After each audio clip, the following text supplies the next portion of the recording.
Israel के ताबड़तोड़ हमलों के बाद घुटनों पर आया हमास। गाजा में बचे सभी बंधकों को रिहा करने के लिए तैयार।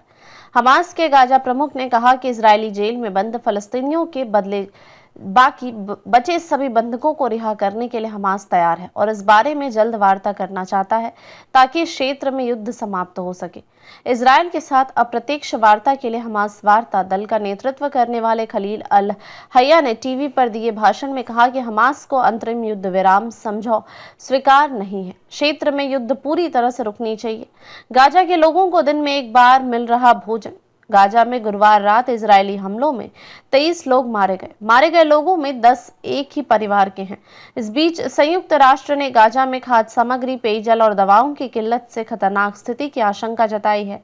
इजरायल ने 18 महीने से युद्धग्रस्त फलस्तीनी क्षेत्र में 6 हफ्तों से आवश्यक वस्तुओं की आपूर्ति रोक रखी है। इसके चलते गाजा की ज्यादातर आबादी को 24 घंटे में एक ही बार भोजन मिल रहा है। बंधकों की रिहाई के लिए हमास पर दबाव बनाने के लिए इजरायल युद्ध विराम खत्म कर मार्च से ही गाजा में भीषण हमले कर रहा है। खान यूनिस शहर में ताजा हमले में एक ही परिवार के 5 बच्चे, 4 महिलाएं और 1 पुरुष मारे गए हैं। ये सभी जलकर मरे हैं, जबकि उत्तरी विभाग में किए हमलों में 13 लोग मारे गए हैं। इजरायली सेना ने कहा है कि वह अपने हमलों में आमजनों को बचाने का हर संभव प्रयास करती है। आमजनों की मौत के लिए हमास जिम्मेदार है, जो आबादी के बीच से इजरायली सेना पर हमले करता है या फिर उसने अपने ठिकाने आमजनों के बीच बनाए हुए हैं। ऐसे में जब हमास लड़ाकों पर कार्रवाई होती है तो आम फलस्तीनी भी उसके शिकार हो जाते हैं।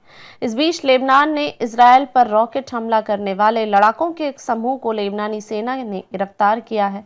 इन लोगों ने मार्च में इजरायल पर हमला किया था, जिससे दोनों देशों में तनाव बढ़ गया था। रूसी नागरिकों को रिहाई के लिए हमास को पुतिन का धन्यवाद। हमास द्वारा फरवरी में रिहा किए 3 रूसी नागरिकों ने बुधवार को मॉस्को में राष्ट्रपति व्लादिमीर पुतिन से मुलाकात की। पुतिन ने रूसी नागरिकों की रिहाई के लिए हमास को धन्यवाद दिया है। ये रूसी नागरिक अक्टूबर 2023 में हमास के इजरायली शहरों पर हमले के दौरान अगवा किए गए थे। ये सभी तभी से हमास की कैद में थे। रिहा होने वाले अलेक्जेंडर ट्रूफानोव और उनके परिवार के 2 सदस्य हैं।